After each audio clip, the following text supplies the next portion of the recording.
Bonjour, bienvenue dans une nouvelle interview. J'ai le plaisir aujourd'hui d'accueillir Virginie Abro. Bonjour Virginie, Coucou Blandine. je suis ravie de t'accueillir. On va donc aujourd'hui parler avec toi d'aquacoaching, d'eau en fait. Au-delà de l'aquacoaching, on va aller parler de l'eau, de la puissance de l'eau, mais aussi des émotions et d'une forme de magnétisme. On va aller plonger un petit peu dans ce que tu proposes en lien avec tout ça. Et le sens que ça a pour toi surtout, parce que derrière les outils, il y a toujours une, quelque chose de plus profond, une intention, une âme. Et c'est ça qu'on va aller voir aussi aujourd'hui avec toi. Avant de plonger dans le vif du sujet, est-ce que tu peux nous dire quelques mots de qui tu es, vraiment en quelques mots, planter un peu le décor, qui tu es, qu'est-ce que tu fais aujourd'hui? Et après, on ira remonter un peu le fil. Oui, je suis Virginie Abro de Calvi et j'ai la joie d'accompagner des personnes dans l'eau parce que l'eau, c'est ma grande aventure et j'en ai fait mon métier. Donc, je travaille avec l'eau, j'aide les gens à venir toucher à cette énergie de manière sportive, sensorielle et, et pas que. Hein. On va voir ça, hein. Je ne vais pas développer là maintenant. Et je propose aussi des consultations où je capte la structure émotionnelle des gens. Et je propose aussi des soins énergétiques. Voilà, en gros. Mais après, c'est vaste. La pratique est vaste. Super. Toi, du coup, tu as grandi près de l'eau, d'une certaine façon, on peut Oui, dire ça? oui, oui, Ouais. l'eau a toujours été très, très présente. Et c'est vrai que j'ai toujours eu ce lien intime, je dirais, avec l'eau, vraiment. Hein. Et ça ne m'a pas quitté. Ça ne m'a pas quitté tout au long Mmh. de ma vie. Est-ce que tu veux nous raconter un petit peu la place qu'elle a, cette l'eau dans ta vie et comment est-ce que, ton rapport intime, comme tu le dis, avec l'eau, il a eu une grande importance dans ta vie et ce qui t'a amené à avoir envie de le partager? Oui. Bien sûr. Mais écoute, bon, enfant, c'est facile, hein. Enfant, on est complètement connecté et donc l'eau, elle était là comme une amie. Comme j'étais très solitaire, j'ai eu une enfance assez solitaire. J'avoue que voilà, les éléments étaient mes amis, les animaux étaient mes amis et l'eau, vraiment, c'était comme ma sœur. Mmh. Et, et puis après, bon, forcément, je grandis, hein, on enfile nos capes d'adultes. Et, j'ai été très malade, j'avais des pneumopathies à répétition et j'étais sous appareil respiratoire, c'était pas facile, j'ai passé une période comme tout le monde, hein, mais qui n'ont pas été évidentes. Et en fait, comme je faisais des allergies aux antibiotiques, je pouvais plus me soigner. Et j'étais vraiment à bout de souffle, c'est le cas de le dire. Et je Mmh. suis tombée sur un article qui vantait tu sais, les bienfaits de l'eau de mer. Donc, soi-disant, les gens qui se baignaient toute l'année en mer n'étaient plus malades, ça boostait leur système immunitaire. Et j'ai dit, bon, ben, je vais essayer. De toute façon, je perds rien, je vais essayer. Et c'est ce que j'ai fait. En fait, en plein hiver, j'ai commencé à aller dans l'eau. Et peu à peu, cette magie de l'eau, voilà, c'est venu vraiment me parler, me soigner, puisque dès la première année, j'ai plus de pneumopathie. Et, et ça a été comme ça, d'année en année, de mieux en mieux, jusqu'à une totale guérison très, très vite, quoi, hein, alors que j'avais des lésions. Et puis après, j'ai amené des amis avec moi à goûter à goûter les bienfaits de l'eau. Et, et peu à peu, chemin faisant, et j'ai arrêté mon travail que j'avais avant pour vraiment me dédier à cette activité. Voilà. Mmh.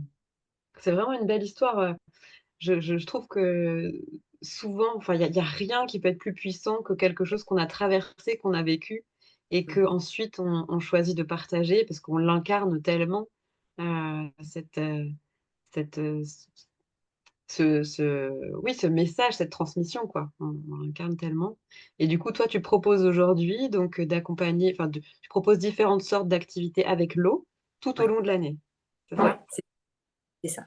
Je propose. Alors, il y a en fait, si tu veux, à la base, comme ça, c'est une pratique assez physique, parce que ça l'est, c'est vrai que ça l'est. C'est vrai que, moi je dis, on a un animal corps, le corps est fait pour être en mouvement, et l'eau nous permet d'être en mouvement tout en fluidité, sans faire d'à-coups, sans traumatisme. Même si on a des douleurs, ben, on est super léger, hein, le poids, c'est vraiment très très confortable. Donc c'est une activité physique, c'est vrai, avant tout, mais pas que, parce que bon, je travaille beaucoup avec l'essence et au niveau énergétique, il y a des choses qui se passent. Même si j'en parle pas forcément selon les groupes, il y a toujours cette idée derrière où l'eau est là comme un soutien, comme un élément de guérison, de nettoyage, d'accueil. Vraiment, pour moi, c'est l'élément,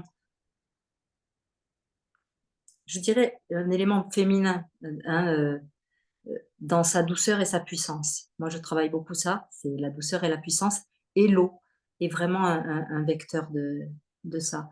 Donc, dans toutes mes séances, qu'elles soient sportives ou plus ou moins, il y a toujours cette idée derrière, il y a toujours cette connexion que je vais avoir avec l'eau avant, pendant, après, euh, entre moi et moi parfois.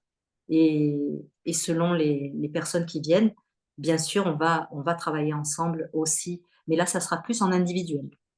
En individuel, vraiment, il y a un travail qui se fait plus en profondeur. Voilà. OK. Donc du coup, est-ce que tu peux nous décrire un petit peu les différents plans sur lesquels tu travailles avec l'eau? Parce que si je comprends bien, il y a le côté donc, entre guillemets «purement physique», où Ouais, là, on va parler du corps qui se met en mouvement, une forme d'effort qu'on peut qui est permis, mais en douceur, comme tu dis, ouais. grâce à l'eau. Et il y a une dimension plus subtile qui Mhm. est plus ou moins affichée selon comme C'est tu ça, t'adaptes à ton public. exactement. Oui, oui, OK. tout à fait. Il y a toujours. Après, il y a la notion de jeu aussi. Parce que l'eau, vraiment, tu vois, les enfants, de toute façon, quand ils jouent, tu as vu dans l'eau, ils crient, ça s'agite. Et l'eau, on peut jouer avec l'eau et vraiment, elle nous remplit de joie. Il y a vraiment quelque chose comme ça de cet ordre. Donc, je disais donc de douceur, de puissance, mais de vecteur de joie aussi. Dans tous les cours, les gens ressortent avec la banane. Il y a vraiment quelque chose qui se passe, tu vois, même, je te dis, même si le côté énergétique n'est pas affiché, ça passe. C'est toujours là, de toute façon. De toute façon, Mmh. voilà, on sait rien et on n'est rien, mais et l'eau, elle fait tout, quoi. Ouais, ouais. Après, c'est vrai qu'il y a des gens qui viennent me voir pour certaines pathologies, des personnes. Alors, si c'est des personnes âgées, parfois, on va venir travailler l'équilibre, on va venir travailler. euh, euh, Bon, après, pour les retours veineux, tu vois, pour la circulation sanguine, pour les gens qui ont des problèmes de circulation, de cellulite, pour nous les femmes, ça aide beaucoup, ça aide beaucoup. C'est vrai que les, toutes les filles qui disent, ouais, en quelques séances, on voit les effets sur la qualité de l'eau, de la qualité de la peau. L'eau sur la peau, l'eau de mer sur la peau, c'est une folie, quoi. En quelques Mmh. séances, on voit vraiment la différence. Et donc voilà, donc je mélange un peu tout, mais c'est vrai que c'est tellement complet comme élément que voilà, c'est un capital santé, physique, c'est esthétique, de joie, de sens, énergétique, c'est vraiment tellement complet, quoi. Faut venir Mmh. essayer. Mais toi, tu as essayé, toi, hein, Blandine. Oui, et j'ai essayé du coup, l'été et l'hiver, et c'est vrai que c'est 2 ambiances complètement différentes. Ça apporte, enfin le ressenti, alors effectivement, la constante que je peux confirmer, c'est la joie, ça c'est Ouais. clair. Et je trouve d'ailleurs que ta façon de mener la séance, elle contribue aussi beaucoup à ça, parce que toi, tu as une façon très joyeuse de guider les gens, d'amener beaucoup de légèreté. OK, tu nous fais bouger, tu nous invites à aller même se challenger un petit peu, mais toujours Mmh. avec à la fois beaucoup de légèreté, d'humour et aussi de douceur. Et donc voilà, ça moi, je ne peux que confirmer, ce que tu nous disais là, que vraiment c'est ce qu'on ressent en tant que participante. En tout cas, c'est ce que j'ai vécu dans tes séances. Et hem et aussi le côté, je me souviens en hiver, tu nous avais fait, même, se nettoyer le nez, la gorge avec l'eau de mer. Il y a oui, vraiment moi j'avais l'impression aussi d'aller là-bas. Tu parlais du côté nettoyage de l'eau, donc il y a un nettoyage énergétique, mais même, on se nettoie même physiquement avec l'eau de oui, mer, et oui. ça m'a marqué moi ça. Mmh. Oui, oui, beh, on profite de tous les oligo-éléments, l'hiver d'ailleurs, c'est je vais faire ça l'hiver. Après l'été, non, parce qu'il y a trop de monde, donc avec la pollu c'est pas très pollué, mais quand même, donc on évite quand Mmh. même de se mettre de l'eau dans le nez et la gorge. Mais l'hiver, c'est tout bénéfice. Ouais, Mmh. ouais, ouais. Ouais, ouais, ouais. Quels sont un peu les retours que tu as des gens, tu nous as dit un petit peu pourquoi on pouvait venir te voir, mais quels sont les retours, et qu'est-ce qui te fait toi te sentir le plus satisfaite quand tu as ces retours-là? Quel est le but en fait pour toi de proposer ces séances? Heu, j'ai pas vraiment de but et puis toutes les personnes, s s il y a chacun apporte sa facette et ça et c'est comme sur mesure, si tu veux, pour répondre aux besoins de la personne.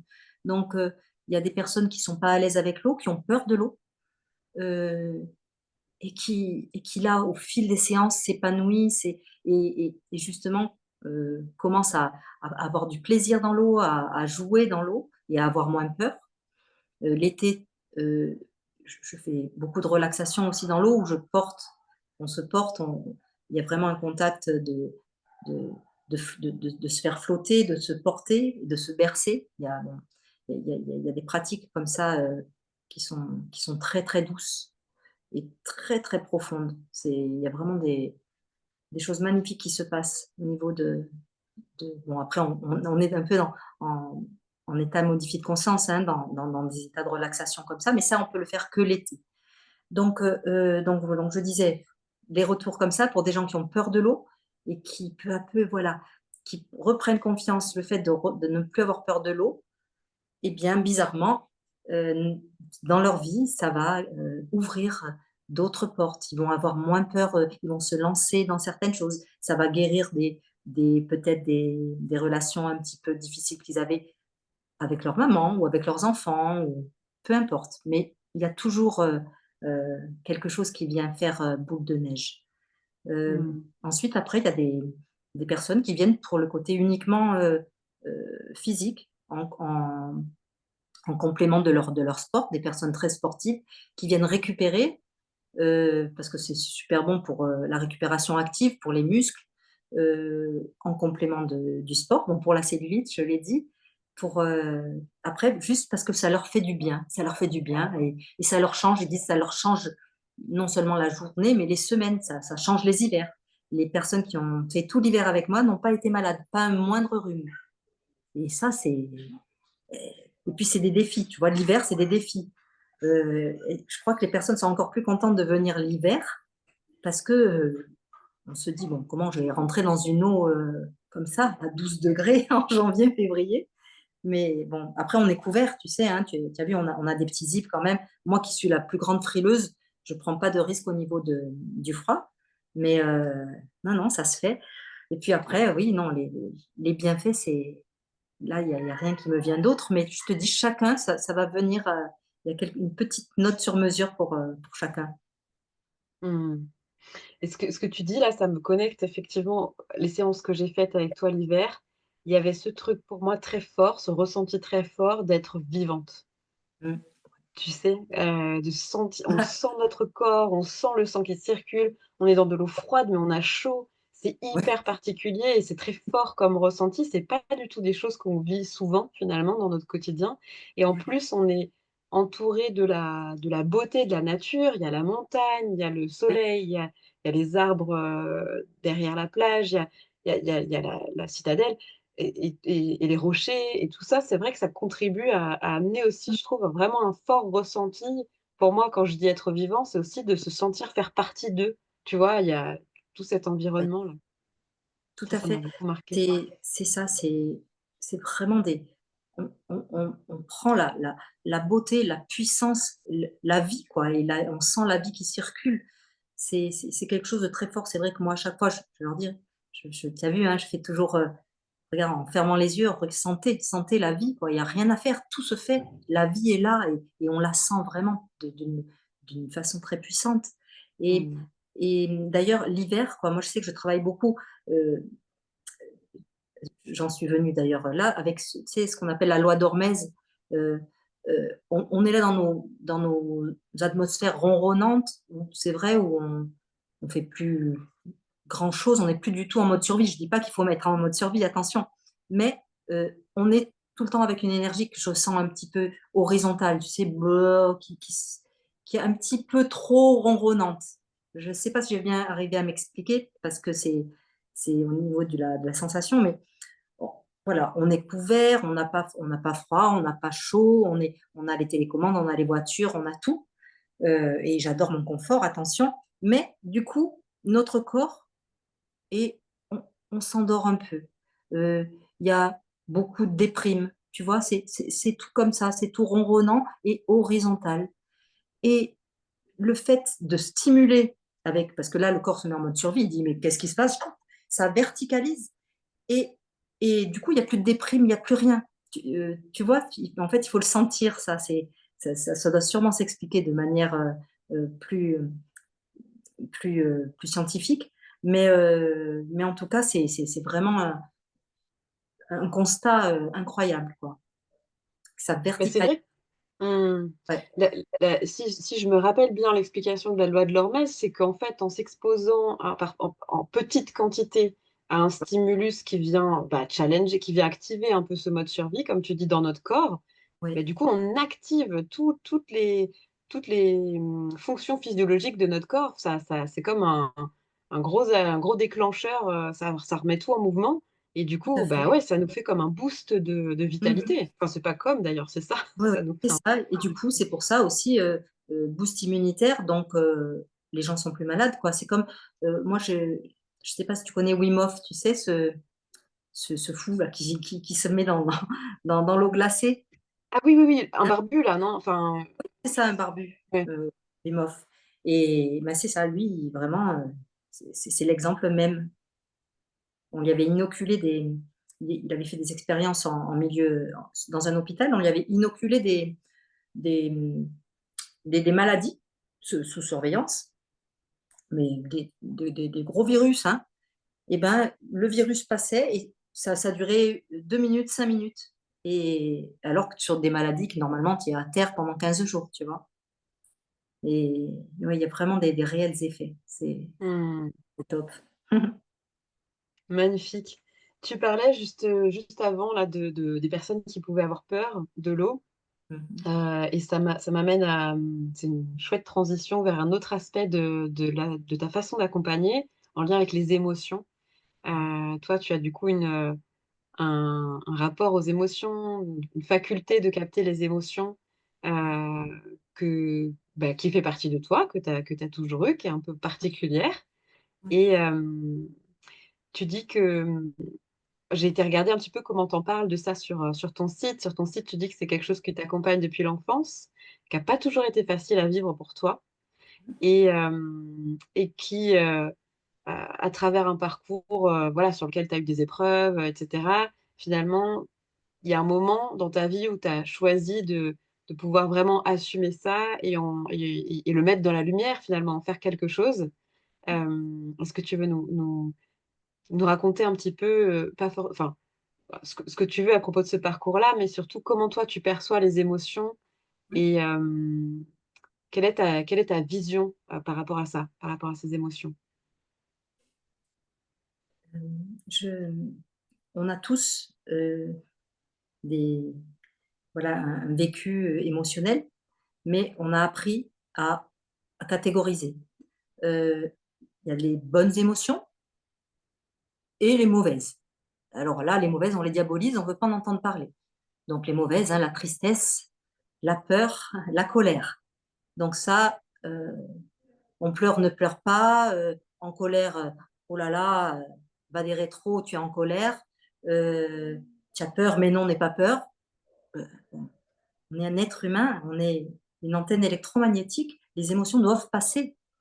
Les émotions doivent passer, il n'y a pas de bonnes ou de mauvaises émotions, il y a des émotions agréables et d'autres désagréables. Voilà, ça c'est sûr.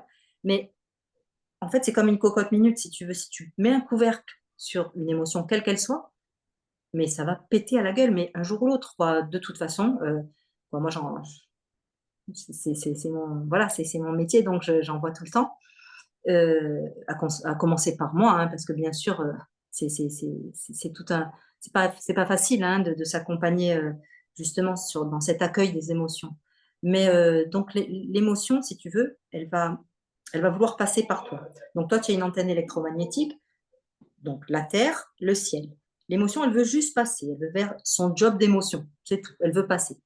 Mais soit parce qu'elle est trop forte, et en général, quand ça arrive à un enfant ou un adolescent, si l'émotion est trop forte, la nature est bien faite et elle va en laisser passer une petite partie, et l'autre partie, on la garde pour après. Et donc, la vie n'aura de cesse de nous présenter par de magnifiques pièces de théâtre, des personnages parfaits pour nous, sur mesure pour nous faire ressentir ce qu'on doit ressentir. Donc, ça va être un compagnon, ça va être un enfant, une maman, un patron, un employé. On a tous, on a tous justement le personnage parfait pour nous faire ressentir ce qu'on doit ressentir. Et à chaque fois, c'est des cadeaux, sauf que ces cadeaux, on ne les voit pas. Euh, la personne arrive et nous fait ressentir une émotion désagréable. J'avais encore ce matin quelqu'un qui me disait, tu te rends compte, elle m'a dit ça, elle m'a dit ça, elle m'a dit ça. Et tout le travail, c'est de dire, bon, ok, l'autre a dit ça, mais là, on n'en parle plus. Toi, qu'est-ce que tu ressens? Qu'est-ce que tu ressens? Parce qu'en fait, l'écueil, c'est de dire, c'est l'autre le con, hein? Bon, ce qui n'empêche pas que parfois c'est l'autre le con aussi, aussi, mais on n'en parle pas. Bon. Et l'autre est le con, et moi, tu vois, je m'en sors bien, je suis en général la victime, donc j'ai le beau rôle. Donc, tout mon travail, c'est de responsabiliser les gens à justement ressentir ce qui est désagréable à ressentir pour réintégrer, pour que ça passe, pour harmoniser. Parce que de ce que je perçois moi, l'émotion, vraiment, je la perçois dans mon corps, hein, à l'intérieur.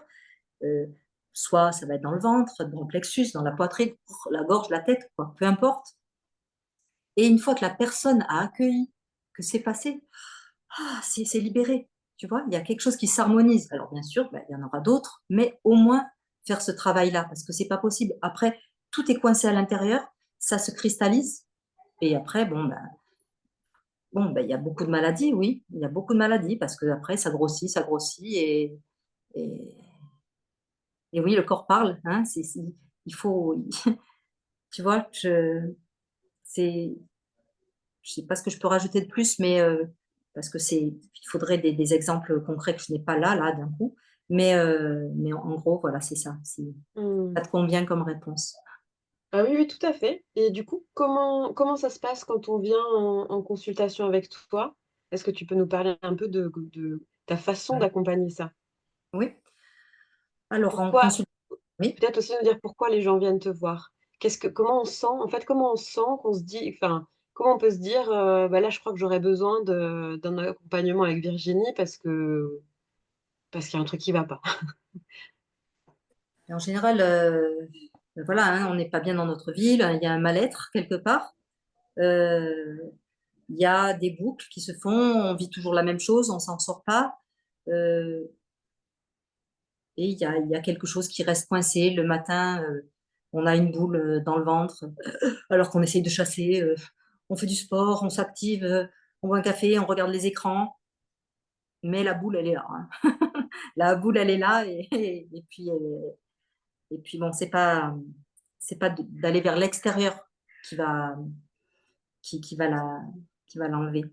Donc voilà, donc quand on perçoit un malaise, quel qu'il soit, et qu'on a envie de faire quelque chose pour soi, parce que si on ne se choisit pas soi-même, il n'y a personne qui va nous choisir à notre place. Alors à ce moment-là, si on a envie de se responsabiliser, eh ben, on peut venir me voir. Et, et voilà, c'est des rendez-vous en tête à tête. C'est des rendez-vous qui durent une heure et demie, où je vais en général agir sur sur, euh, sur, sur deux moments. Il y a un moment d'écoute, d'écoute, mais pas trop de l'autre, parce que en fait, Comme je le dis, je ne suis pas psy, donc je n'agis pas du tout sur la sphère mentale. Malheureusement, on a tendance à tout mentaliser et à tout vouloir contrôler, donc j'essaie d'amener la personne à ressentir plutôt qu'à parler avec sa tête, et pour que moi je puisse ressentir aussi. Parce qu'en fait, si elle est avec la tête, je ne vais rien ressentir moi. Il faut qu'elle touche l'émotion. Si elle touche l'émotion, ça y est, je sais où c'est, je sais comment, j'ai les fils. Donc de faire toucher la personne, son émotionnel, d'essayer de l'amener à toucher elle aussi vraiment, en accueillant ses émotions. Et ensuite, il y a une autre partie où je vais faire, un soin énergétique. En général, je me sers de la trame thérapeutique, qui est un soin vibratoire super puissant, qui va venir, comme harmoniser et nettoyer ce qu'on a travaillé au niveau émotionnel, en fait. C'est pour finir de passer le balai dans tous les coins. Voilà, ou l'aspirateur plutôt. Mmh. Le Karcher, Le Karcher, nickel. Ah oui, on retrouve le l'idée de l'eau là, du Karcher, coup. Hop. le Karcher, comme ça, c'est bien, il y a de l'eau. Et oui, et du coup, je suis en train de réaliser en t'écoutant que donc de toute façon, quels que soient tes outils, il y a quand même quelque chose de commun, c'est qu'on revient dans notre corps. Tu aides les gens à revenir dans leur corps, dans dans ce qu'on ressent, dans notre comme tu disais, dans notre responsabilité, et notre responsabilité, on peut la prendre que si on est au contact de soi quelque part. Du coup, tous Oui. tes outils ramènent un peu à ça. Mmh. Oui, oui, oui. Oui, j'y tiens beaucoup. Heu, c'est pour ça que, j'ai arrêté complètement, tu sais, je faisais des consultations aussi, avec des tarots, et j'ai arrêté complètement parce que, bon, déjà, je laisse la place aux meilleurs que moi, parce qu'il y en a vraiment de très, très bons, et en plus parce que ça n'allait pas avec ce que j'étais. C'est-à-dire que tout mon travail, il est fait pour responsabiliser les gens, pour leur prendre de l'autonomie et les responsabiliser en tant que, voilà, être humain sur cette planète. Et quand souvent, l'écueil, quand on vient consulter pour les cartes, on s'en remet tout. Ah, Mmh. et on perd toute, responsabilité, tout rien, et on dit: «Allez, vas-y, dis-moi qu'est-ce qui va se passer? Qu'est-ce qui se passe?» Et ça, non, j'ai non, j'ai plus envie de jouer à ça. Donc voilà, C'est c'est vrai que ça, c'est aussi un écueil qui existe dans le soin, mine de rien. oui, mais de la Mmh. façon dont, bah, chacun, voilà, chacun ses facettes. Moi, la façon dont je l'amène, c'est, bon voilà, c'est moi, je suis là que pour, un petit peu soutenir, hein, guider et faire voir la façon dont je vois les choses, mais c'est surtout pour que la personne soit autonome après elle, par rapport à son émotionnel, quoi, et à sa vie. Et c'est pour ça que je trouve que c'est puissant, heu, l'approche que tu amènes parce que, justement, dans le soin, il peut y avoir aussi entre guillemets «dérive» où, bah, du coup, la personne devient, un peu dépendante de son praticien, de son thérapeute, où on va même être tenté parfois de consommer du soin comme on prendrait un Doliprane, tu vois? Pour, effacer un peu les symptômes, mais sans aller, prendre la responsabilité de ce qu'on vit Ouais, et pouvoir reconnecter à sa puissance, à notre capacité à changer les choses, à agir sur sa vie. Et là, c'est pas ouais, du tout ce que tu proposes, et c'est ça oui, que oui, je oui. trouve, Après, vraiment puissant. ça n'empêche qu'il y a aussi, voilà, bien sûr, hein, parce que sinon après j'ai tendance à être un petit peu trop, excessive. Mais c'est vrai que je comprends, j'ai aussi, je reçois aussi beaucoup il faut pas confondre, quoi. Il y a cette responsabilité, mais parfois il y a des êtres vraiment qui ont vraiment besoin de beaucoup de douceur. Et dans les soins, il y a vraiment quelque chose qui se passe vraiment au niveau de prendre soin de l'autre, de lui amener cette douceur dont il manque cruellement, d'être touché, d'être bercé, d'être, voilà, il y a vraiment quelque chose où, voilà, on peut faire voir à l'autre qu'il peut recevoir, qu'il a le droit de recevoir aussi, tu vois? Voilà, je mets ce petit bémol. Mais pour moi, ça c'est pas du tout incompatible, hein. Ouais, ouais, J'avais ouais, pas vraiment, exprimé, pas bien, parce que parfois je te dis, je m'exprime de façon un peu trop catégorique. Mais je te remercie d'amener ça, parce que c'est vrai que peut-être, du coup, les personnes qui nous écoutent pourraient l'entendre dans ce sens-là. Et c'est vrai que justement, c'est ça que je trouve beau. Enfin, moi, je te rejoins complètement dans mon approche aussi. J'ai cette envie qu'on puisse réconcilier la douceur et parfois cette, comme tu dis, cette, nos vies sont pas, même si on a beaucoup de confort aujourd'hui, comme tu disais tout à l'heure, il y a ce côté ronronnant, et pour autant, ça ne veut pas dire que nos vies sont que douces, loin de Ex là. exact. Et, et on peut vraiment récupérer de la puissance en s'autorisant à aller s'offrir des espaces où on va pouvoir recevoir de la douceur. Tu vois, je trouve que là, il y a quelque chose de vraiment fort dans le fait de se dire, bah, j'ai le droit d'aller m'offrir cette séance avec Virginie, j'ai le droit d'aller prendre soin de mon corps en allant dans l'eau, en allant faire tout ce qui nous fait du bien. Et ça peut être fait avec douceur. C'est pas parce qu'il y a cette puissance en nous qu'il y a pas de place pour la douceur. Ouais, ouais, c'est vraiment Et chouette la de le rappeler. puissance, ouais, la puissance de l'autre côté, il y a la vulnérabilité, donc heu, c'est super. Moi, j'aime maintenant être vulnérable parce que je sais que c'est l'autre côté de ma puissance, tu vois? Et par contre, on confond souvent puissance et faiblesse. Donc on veut pas être vulnérabilité et faiblesse et on veut pas être faible. On veut être que des warriors, mais non. Non, parfois on a besoin de, voilà, de s'effondrer, de se prendre dans les bras et d'être vulnérable. Parce que la vulnérabilité, la puissance ne peut pas aller sans la vulnérabilité. On peut pas être que un mode, c'est pas possible. Merci. Ah, mais écoute, je trouve que, moi, en tout cas, j'ai l'impression qu'on a fait un peu le tour de ce que tu proposes. Est-ce que tu voudrais rajouter quelque chose? Est-ce que tu voudrais, quel serait ton mot de la fin si tu devais peut-être résumer ou donner l'idée essentielle de ce que tu as envie de faire passer aujourd'hui ou de l'essence de ta contribution, ce serait quoi? Ton Ouais. Moi je dis, j'ai envie de dire que vraiment quoi, si vous sentez l'appel de il y a quelque chose qui non, la vie ça c'est pas ça quoi, hein, il y a quelque chose d'autre. Et ben, il y a que vous qui puissiez faire quelque chose pour vous quoi. C'est personne d'autre qui va venir vous sauver, c'est personne d'autre qui va venir vous aider, quoi. Oui, d'abord vous vous aidez et ensuite le ciel vous aidera, ça c'est certain. Et l'eau, venez essayer parce que c'est un super moyen de de venir, de soi à soi. Voilà. Mmh. Magnifique. Mmh mh. Et ouais, j'ai envie de reconnecter aussi au côté joie dont tu parlais parce que tu en parlais avec l'eau, on reboucle avec l'eau et finalement, bah, le fait de pouvoir libérer ses émotions, toutes ces choses-là, c'est aussi ce qui nous permet peut-être de faire de la place pour plus de joie dans nos vies. Ouais, ouais, tout à fait. Le fait d'accueillir de toute façon nos parts qu'on n'a pas trop envie de voir, mais justement, on est un être multiple. Voilà, on n'est pas que mono.